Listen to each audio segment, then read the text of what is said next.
आत्म संयम। पीठ पीछे किसी की निंदा करना पाप है, इससे पूरी तरह बचकर रहना चाहिए। मन में कई बातें आती हैं, परंतु उन्हें प्रकट करने से राई का पहाड़ बन जाता है। यदि क्षमा कर दो और भूल जाओ, तब उन बातों का अंत हो जाता है। यदि तुम्हारे पास कोई व्यर्थ वाद विवाद के लिए आए, तो नम्रता पूर्वक पीछे हट जाओ। तुम्हें सब संप्रदाय के लोगों से अपनी सहानुभूति प्रकट करनी चाहिए। जब इन मुख्य गुणों का तुम में विकास होगा, तब केवल तुम ही महान शक्ति से काम करने में समर्थ होगे। उदास रहना कदापि धर्म नहीं है, चाहे वह और कुछ भले ही हो। प्रफुल्ल चित्त तथा हंसमुख रहने से तुम ईश्वर के अधिक समीप पहुंच जाओगे। जीवात्मा की वासभूमि इस शरीर से ही कर्म की साधना होती है, जो इसे नरक कुंड बना देते हैं। वे अपराधी हैं, और जो इस शरीर की रक्षा में प्रयत्नशील नहीं होते, वे भी दोषी हैं। किसी अति प्राकृत अनकनी वस्तु को पाने की कभी चेष्टा ना करो। पैर की अंगुलियों से भी ऐसी वस्तुओं का स्पर्श ना करो। यदि कोई तुम्हारे समीप अन्य किसी साथी की निंदा करना चाहे, तो तुम उस ओर बिल्कुल ध्यान न दो। इन बातों को सुनना भी महान पाप है। उससे भविष्य में विवाद का सूत्रपात होगा। दूसरों के दोषों को सर्वदा सहन करना, लाख अपराध होने पर भी उसे क्षमा करना। यदि आत्मा के जीवन में मुझे आनंद नहीं मिलता, तो क्या मैं इंद्रियों के जीवन में आनंद पाऊंगा? यदि मुझे अमृत नहीं मिलता, तो क्या मैं गड्ढे के पानी से प्यास बुझाऊं? सुख आदमी के सामने आता है तो दुख का मुकुट पहनकर। जो उसका स्वागत करता है, उसे दुख का भी स्वागत करना चाहिए। किसी को राजनीतिक और सामाजिक स्वतंत्रता चाहे मिल जाए, पर यदि वह वासनाओं और इच्छाओं का दास है, तो सच्ची स्वतंत्रता का शुद्ध आनंद वह नहीं जान सकता। मन की प्रवृत्ति के अनुसार काम मिलने पर अत्यंत मूर्ख व्यक्ति भी उसे कर सकता है, लेकिन सब कामों को जो अपने मन के अनुकूल बना लेता है, वही बुद्धिमान है। कोई भी काम छोटा नहीं है।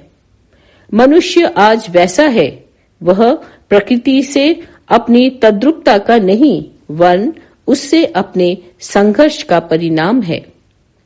चाहे कोई कितना भी बुरा क्यों न हो, उसके दोषों की चर्चा मत करो।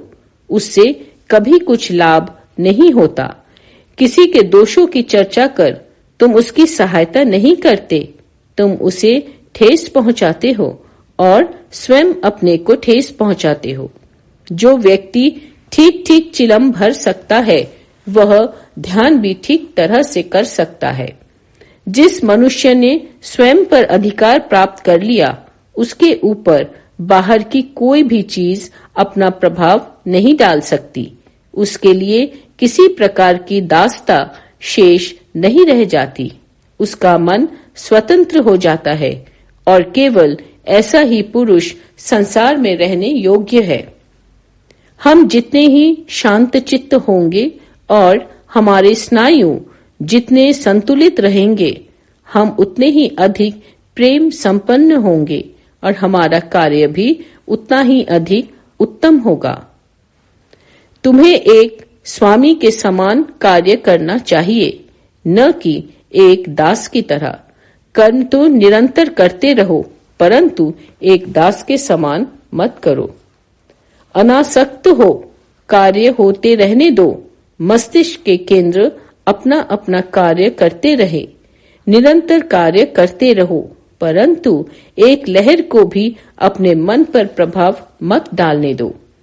संसार में इस प्रकार कर्म करो मानो तुम एक विदेशी पथिक हो, पर्यटक हो।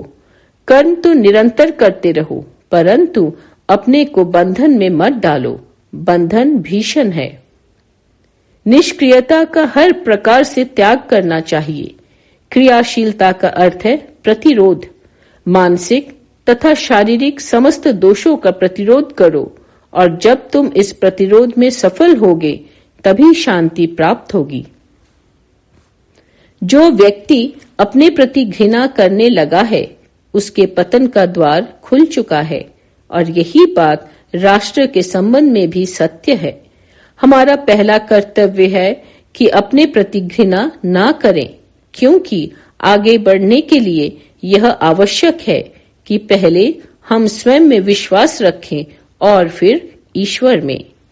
यदि इस समय भारत में कोई महापाप है तो वह यही ईर्ष्या की दास्ता है।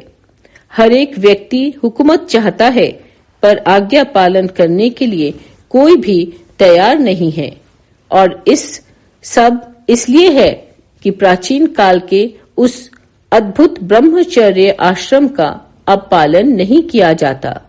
पहले आदेश पालन करना सीखो, आदेश देना फिर स्वयं आ जाएगा।